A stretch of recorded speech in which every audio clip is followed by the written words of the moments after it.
Good afternoon. Today here at Clinton Correctional Facility, which was opened in 1865, we've had 2 inmates escape. This is the first escape from the maximum security portion of this facility. The last escape from a maximum security facility took place in 2003 at Elmira. Both inmates are serving time for murder. One has a sentence of life without parole.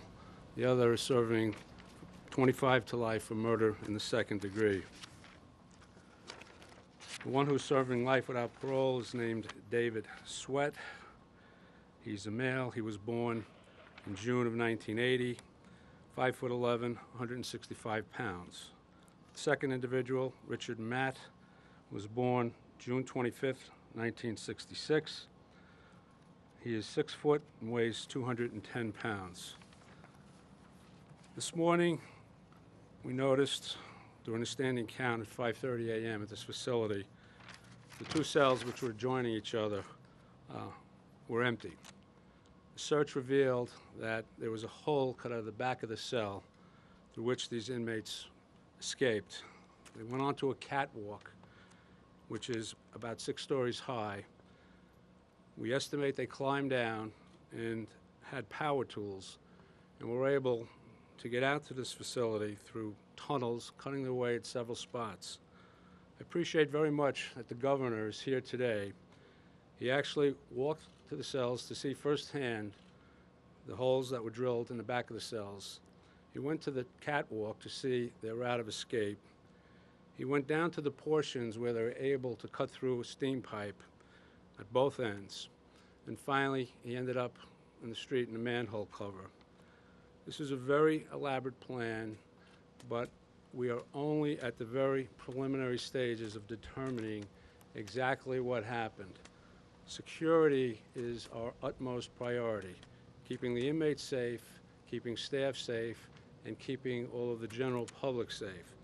The governor has instructed me to leave no stone unturned in determining the investigation and what corrective action needs to be undertaken.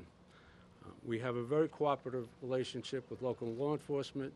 We are working hand in glove with the state police and other enforcement entities. And I would ask at this point Major Guest to take over and explain all the activities that we're doing at this time. Thank you, Commissioner. My name is Major Charles Guest. I'm the Troop Commander of Troop B for the New York State Police. The New York State Police, Department of Correctional Services, and all of our state, local, and federal law enforcement partners are conducting a full investigation into the escape of these 2 inmates. Currently, we have over 200 law enforcement officers in the area with a variety of specialized units and equipment at their disposal. No stone is being left unturned. We have the Department of Correctional Services, New York State Troopers, Marshals, the FBI, New York State Forest Rangers, Clinton County Sheriff, Franklin County Sheriff, Clinton County District Attorney, a variety of tactical units like SWAT units, a number of K-9 to include bloodhounds, even 3 aerial support aircraft, 2 state police helicopters, and 1 from Homeland Security have been in the air since this event occurred this morning. As you can imagine, this is an ongoing investigation. Although I can assure you that no stone will be left unturned, I cannot comment on the tactics, techniques, and procedures that our investigators are currently employing. We are putting on the full court press, and of chief concern is the safety of the community and the citizens of the state of New York. At this time, I'd like to turn it over to Governor Andrew Cuomo. Thank you very much.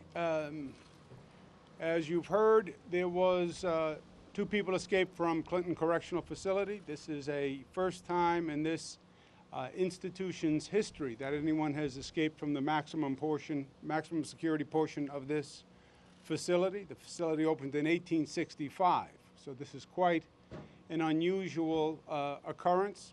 As you heard from the Commissioner, it was an elaborate plot. We went back and pieced together what they did. It was elaborate, it was sophisticated. It encompassed drilling through steel walls and steel pipes, so this was not easily accomplished.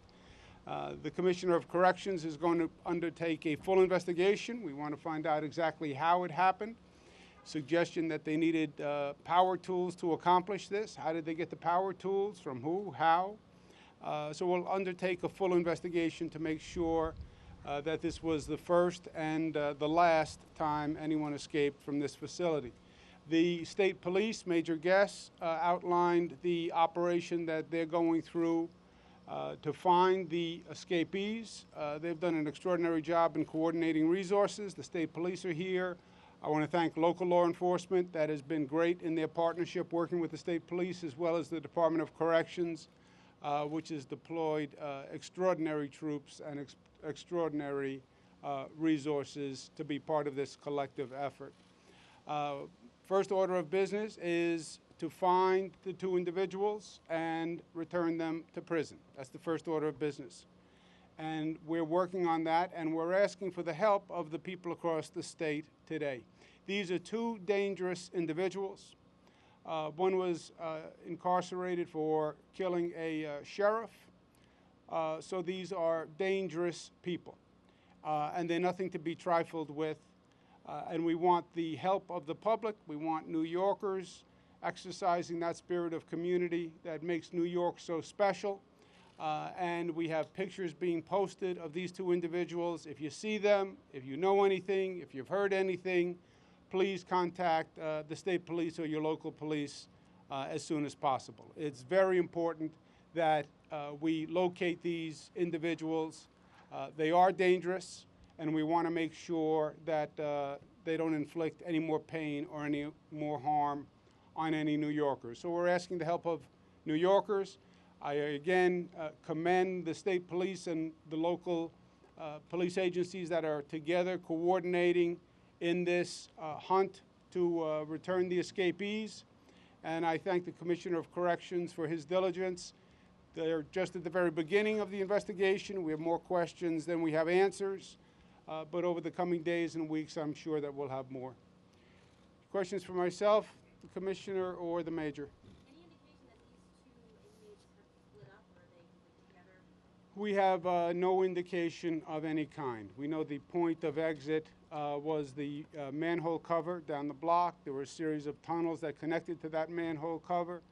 They, as you heard from the Commissioner, they gained access from the back of their cell, which is a steel wall. They went through the steel wall into a catwalk, down an elaborate maze of pipes into tunnels, and exited a series of tunnels at the manhole cover. We have a number of leads that the state police are tracking down right now, but no further information. Commissioner, is there any idea how these inmates would have acquired the kind of tech, in addition to the tools that the governor mentioned, how would two inmates acquire the technical knowledge to follow a path of that complexity? First question, we don't yet know how they acquired the tools. On our internal inventory, and we've accounted for all of our tools, but we're only at the preliminary stage.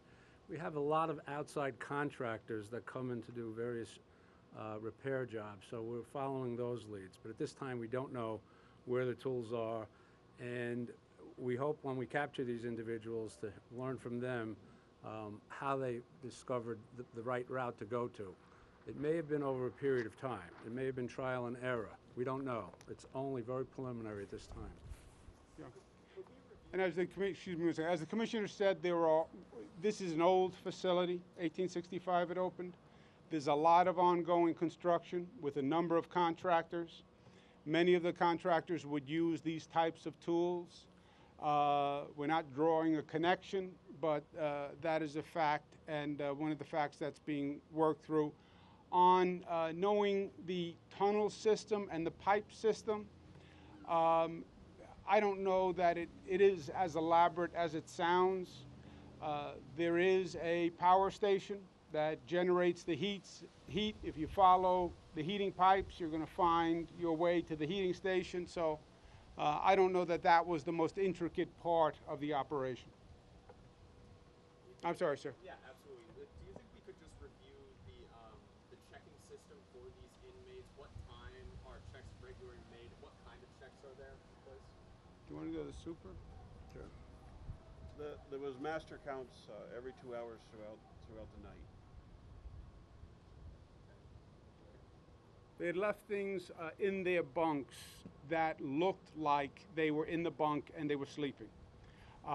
They weren't actual dummies, but they had clothing on, and it looked like people were sleeping in the bunks with a sweatshirt hoodie on, which is quite usual in terms of an inmate who's sleeping. So if you walk by the cell, you'd see somebody apparently sleeping under the covers with a sweatshirt on. Are there different levels of these checks? Is it more of like just a kind of you look in and see them, or are there some where you actually ask the inmates to come out and see them in person? Depends on the time of day. Okay. So at night, is it more of just a visual check? Yeah, you're not waking people up every couple of hours, but you are looking to make sure there's somebody in the cell, and apparently you would see someone in the cell if you looked in. Governor, I have a question about accountability. I mean, I know the investigation is still underway. Do you feel at this stage, after speaking to your staff here and hearing from the acting commissioner, that people have done what they needed to be doing and that this was an extraordinary act, or do you feel like the ball was dropped here? Well, there's no doubt that it was an extraordinary act. I mean, you have a facility that opened in 1865. Just think about it. This is the first escape from the maximum security portion of the institution ever since 1865. So by definition, it was an extraordinary act. And when you look at how it was done, it was extraordinary. I mean, we went through the tunnels. You look at the precision of the operation. It was truly extraordinary and unusual and almost impossible to duplicate. But we want to find out exactly what happened. And one of the big questions is, where did the tools come from? And we talked about contractors, et cetera, in the institution, but that's one of the main questions. And the commissioner is going to do a full investigation, a full debrief. They're working with the state police.